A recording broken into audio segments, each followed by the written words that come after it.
Next देखो जी last time आप example देखते सी एनाटाइड किਵੇਂ फाइंड कर सकते हैं वो जी नेक्स्ट एग्जांपल देखो सिक्स्थ एग्जांपल है y is equal to sin m sin inverse x first आप काम की करना है पिछले एग्जांपल से भी किया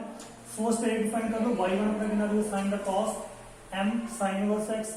का डेरिवेटिव कितना होगा 1 minus x plus cube m as because m is a constant cross multiply कर दो स्केलिंग कर दो कितना बन जाएगा 1 minus x square y1 square m square 1 minus y square face की कर देना इसका सेकंड डेरिवेटिव कि भी लगाओगे पहले ना दोनों लगाओ product first derivative second 2y1 y2 plus y1 square derivative of this one कितना जो minus 2x this is equal to m square 1 the 0 is the कितना minus 2 by y1 ठीक है थोड़ा सॉल्व कर लो कितना जो 1 minus x square y2 minus x y1 plus m square y is equal to 0 ਹੁਣ इससे कितना मेथड लगाओगे लीबनिट्ज मेथड की लगाओगे पहले ना दोनों पे लगा लो फिर ना दोनों पे लगा लो फिर इससे सीधा ही हो जाएगा है ना तो की कहोगे एन डेरिवेटिव इंप्लीमेंट कर दो तो कौन सा या पिछले एग्जांपल की तरह ठीक है समझ आ गई नेक्स्ट एग्जांपल देखो y is equal to log x plus x k plus 1 the square root n solve करने के लिए करोगे सेम पहला फर्स्ट डेरिवेटिव फाइंड कर लो y1 अपना कितना देगा 1 upon x plus x k plus 1 the square root इधर कितना देगा 1 इधर कितना देगा पावर अगेन पावर कितनी अपने को 1/2 एक माइनस कर दोगे तो कितना x k plus 1 the power minus 1/2 नीचे क्यों देगा 1/2 x k का कितना 2x 1 का कितना देगा 0 2 और 2 क्यों के कैंसिल एंड सॉल्व करके ये वाली क्वांटिटी आपस की हो जाएंगे कैंसिल हो की बचो देखो 1 upon x k plus 1 the 1/2 power 1/2 scaling कर दो क्रॉस मल्टीप्लाई कर दो कितना देगा 1 plus x k 1 y1 the square is equal to कितना देगा 1 नेक्स्ट स्टेप पर की कर दो लेगा सेकंड डेरिवेटिव कर दो तो कितना देगा 1 plus x square 2 y1 y2 plus y1 square into 2x is equal to 0 तो कितना बचा देखो ये वाला 2x y1 square 2 क्योंकि 0 है 2 short y1 square plus 1 plus x square y1 y2 is equal to 0 next step से y1 भी कॉमन आ गया 0 कर दो कितना बचा only this is equal to x y1 1 plus x square y2 is equal to 0 next की करोगे इससे फिर लीवरेज मेथड लगा लो एना दोनों पे लग लगा दो ना तो लग लगा लो जो भी आंसर प्लग कर दो ठीक है इस तरह एग्जांपल करनी बोली नेक्स्ट साइड को एग्जांपल देखो सारे सेम पैटर्न है सिर्फ मैं तुम्हें स्टार्टिंग करवा रहा हूं क्यों क्योंकि पहला आप बहुत सारे एग्जांपल स्टार्टिंग कर चुके नेक्स्ट है y is equal to the power m sin inverse x है अगेन वही फर्स्ट रेट फाइंड कर लो तो कितना जो the power m sin inverse x है इज द कितना जो m 1 upon 1 minus x के द स्क्वायर रूट स्केलिंग कर दो इजी अपने को वैल्यू कितनी है इजी अपने को वैल्यू y है स्केलिंग कर दो क्रॉस मल्टीप्लाई कितना जो 1 minus x के y1 square m y square क्यों है क्योंकि इसको y से स्केलिंग कर दो तो कितना जो y स्क्वायर फिर इज द सेकंड डेरिवेटिव को मैं कैलकुलेशन नहीं की डायरेक्ट लिखता कितना जो 1 minus x के y2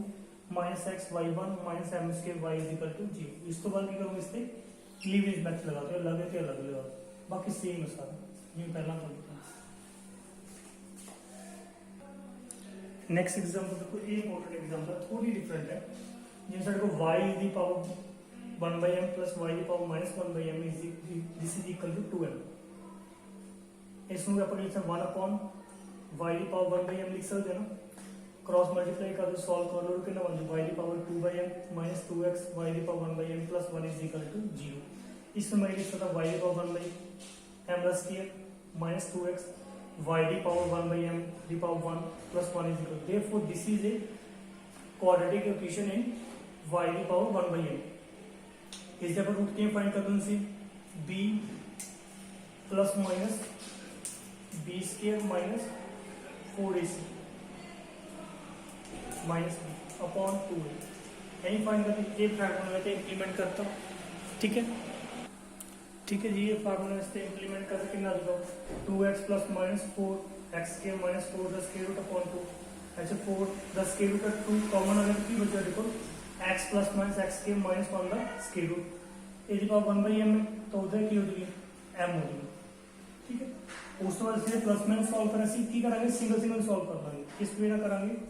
y is equal to x plus x के माइनस 1 पहले इन्हें सॉल्व कर लेंगे फिर उस दूसरा नो x माइनस x के माइनस 1 दा स्क्वायर रूट नु सॉल्व कर ले देखो जी हम इसे नहीं सॉल्व कर लगे y is equal to x plus x के माइनस 1 दा स्क्वायर रूट की पावर m किमें करोगे पावर अगे पावर जो minus derivative of x plus x के माइनस 1 दा स्क्वायर रूट का डेरिवेटिव तो कितना हो जाएगा x का अपना कितना हो जाएगा 1 आ तो प्लस 1/2 पावर आ गया x के माइनस की पावर कितना तो माइनस 1/2 ठीक है जी इनटू कितना आ जाएगा 2x आ जाएगा इस तो सॉल्व कर ली 2 और 2 कैंसिल हो गए तो सॉल्व करोगे कितना आ जाएगा x प्लस x के माइनस 1 दी पावर माइनस 1/2 अपॉन x के माइनस 1 दी पावर 1/2 तो रे पावर m माइनस 1 और हेड पावर कितनी 1 है तो ऐड करो कितना हो जाएगा mx प्लस x के माइनस 1 दी पावर m 1 अपॉन x के माइनस 1 दी पावर 1/2 इस वैल्यू पर कितनी होगी y होगी तो कितना y1 is equal to my 1 upon x के माइनस 1 दी पावर 1/2 स्केलिंग कर दो क्रॉस मल्टीप्लाई कर दो कितना आ जाएगा x के माइनस 1 y1 के ms के y1 सॉरी ms के y ms के y से ठीक है सिमिलरली जे ਤੁਸੀਂ ਇਸ ਨੂੰ ਸੋਲਵ ਕਰੋਗੇ ਨਾ ਮਾਈਨਸ ਵਾਲੇ ਸੋਲਵ ਕਰੋਗੇ ਉਹ ਵੀ ਸੇਮ ਹੀ ਹੋਊਗਾ ਜੇ ਇਸ ਨੂੰ x ਮਲਟੀਪਲਾਈ ਕਰੋ 2 ਸੀ ਨਾ ਪਲਸ ਮਾਈਨਸ ਕੇ ਮਾਈਨਸ ਵਾਲਾ ਕਰੋਗੇ ਉਹ ਵੀ ਸੇਮ ਆਨਸਰ ਹੀ ਆਊਗਾ ਤਾਂ ਇਸ ਕਰਕੇ ਆਪਾਂ ਨੂੰ ਨੈਕਸਟ ਪ੍ਰੋਸੀਡ ਕਰਨ ਲੱਗੇ ਆ देखो उस तो बाद किਵੇਂ करोगे स्केलिंग कर दो क्रॉस मल्टीप्लाई कर दो कितना आ जाएगा x के माइनस 1 y1 स्केल ms के y स्केल ठीक है फिर इसका की कर देना second derivative first derivative of second 2y1 y2 plus y1 scale 2x 2 m scale y1 तो सॉल्व करो तो लेवांगे इस तो बाद की करांगे इससे लीनियर मैथ लगा दो अलग लगा दो इससे अलग लगा दो इससे अलग लगा दो जो भी है ठीक है इसमें ना सारी एग्जांपल्स करनी है नहीं बस स्टार्टिंग थोड़ी मोटी डिफरेंट हो सकती है बाकी सारा सेम है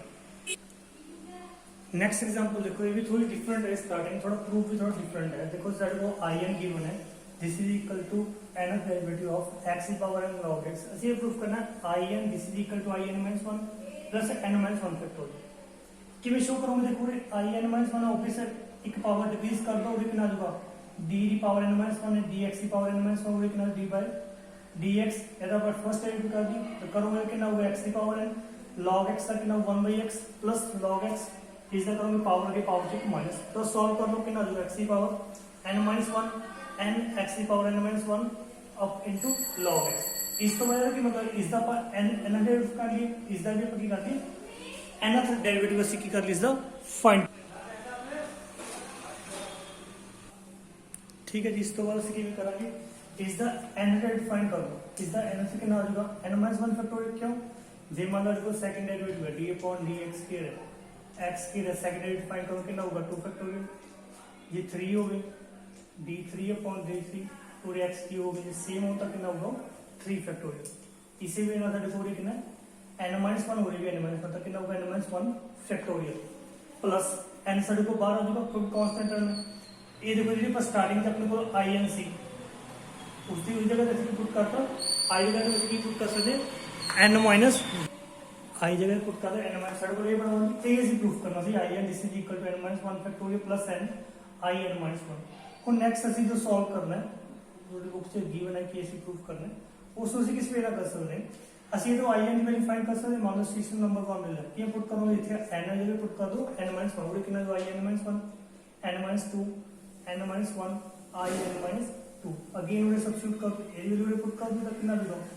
i n this is equal to देखो इस तो बाद सी कर सकते हैं वो तक अपना होगा इसमें i n minus 1 value find कर ली वो सब्स्टिट्यूट कर दो फिर वो कितना देगा n minus 1 factorial n into n minus 2 factorial plus n into n minus 1 i n minus 2 ਅਸੀਂ ਕੀ ਕੀਤਾ ਹੋਵੇ n ਫੈਕਟੋਰੀਅਲ ਦੇ ਤੁਸੀਂ बुक से एग्जांपल देखोगे ना तो उसे n फैक्टोरियल कॉमन कटे है n फैक्टोरियल की बनूंगा n मल्टीप्लाई कर देना डिवाइड कर दो ये n फैक्टोरियल की बनूंगा n n माइनस 2 फैक्टोरियल तो n माइनस 1 में मल्टीप्लाई कर डिवाइड कर दो यही लोड नहीं बिकॉज पूरे ऐड करना है i n माइनस 2 तो ये n फैक्टोरियल कॉमन है कि बचे 1/n plus 1/n minus 1 plus n into n minus 1 i n minus 2 ये उदों है जो सर्च की सेकंड टाइम इनु मतलब i n माइनस 2 है सेकंड टाइम इंप्रूव ऑपरेट किया जो थर्ड टाइम ऑपरेट करोगे तो n फैक्टोरियल का बना ही लाऊंगी 1/n भी होगा प्लस 1/n माइनस 1 होगा एक और टर्म अपने किया जाएगी 1/n माइनस 2 तो पूरे n n minus 1 n minus 2 n minus n into n minus 1 n minus 2 एवं कितना जो I n माइनस 3 ठीक है। अप टू सो ऑन किसी भी नाल अपने सॉल्व कर सकते तो अपना लास्ट की बन जूगा। इस तो बाद देखो सी की कर सकते देखो सर थर्ड टाइम ਅਸੀਂ ਕੀਤਾ ਸਾਡੇ को I3 आ गया। इस तो बाद हम जनरलाइज करने लगे जनरलाइज करोगे अप टू सो ऑन करोगे तो ये कितना होगा n माइनस 1 n माइनस 2 देखो ਅਸੀਂ 3 टाइम कर दें थर्ड स्टेट करें तो क्या I3 n माइनस 3 है तो ये को लास्ट वाली कितनी आती 2 आती है दैट मींस जितने टाइम ਅਸੀਂ कर रहे हैं उससे घट आती है तो जो n टाइम करेंगे तो ये n माइनस 1 रह जाएगा उल्टा इंक्रीज हो जाएगी वैल्यू पूरे कितना आ जाएगा n माइनस 1 पूरे कितना आ जाएगा plus n minus 1 n minus 2 up to n minus 1 into 1 वो जेड को 3 है तो 3 वाले पे कितनी आ जाएगी n आ तो कितना I n minus n I n minus n ठीक है। हम इसको सॉल्व देखो ये वैल्यू अपनी कितनी आ जाएगी n कैंसिल हो गया कितने 1 तो उल्टा भी शुरू कर सकते हो कितना आ जाएगा 1 1/2 1/n सेम ही n मतलब चाहे ऑपोजिट लिखो चाहे सीधे भी लिखो तो इसका मतलब हो गया ये वाला इसको लिखोगे तो कितना 1 आ जाएगा तो इन्हें पर लिख सकते 1 2 अप टू सो ऑन कितना आ जाएगा n into I0 into कितना आ जाएगा I0 तब कितना आ गया देखो n factorial 1 plus 1/2 up to so on plus 1/n ये देखो कितना बन गया n फैक्टोरियल into I0 की वैल्यू फाइंड कर लो ठीक है। I0 की वैल्यू इसलिए फाइंड करेंगे In अपना कितना सी d की पावर n x की पावर n x की पावर n log x जिथे को n की पुट कर दो 0 तो d की पावर 0 x की पावर 0 x की पावर 0 log x इनकी वैल्यू कितनी होगी 1 इसकी वैल्यू कितनी 1 की बचानी log x और ये वैल्यू सब्स्टिट्यूट कर दो तो n फैक्टोरियल कॉमन आ रहा है तो कितना आ जाएगा 1 plus 1/2 plus 1/n plus log x into n factorial A is prove करें ये हम थोड़ा सारा चैप्टर कंप्लीट हो गया। कोई भी ਤੁਹਾਨੂੰ ਕੋਈ ਡਾਊਟ ਹੈ ਤਾਂ ਤੁਸੀਂ ਉਹ 'ਚ ਦੱਸ ਸਕਦੇ ਹੋ ਸਾਨੂੰ ਆਹ ਵਾਲੀ ਡਾਊਟ ਹੈ ਆਪਾਂ ਰਿਪੀਟ ਵੀ ਕਰ ਸਕਦੇ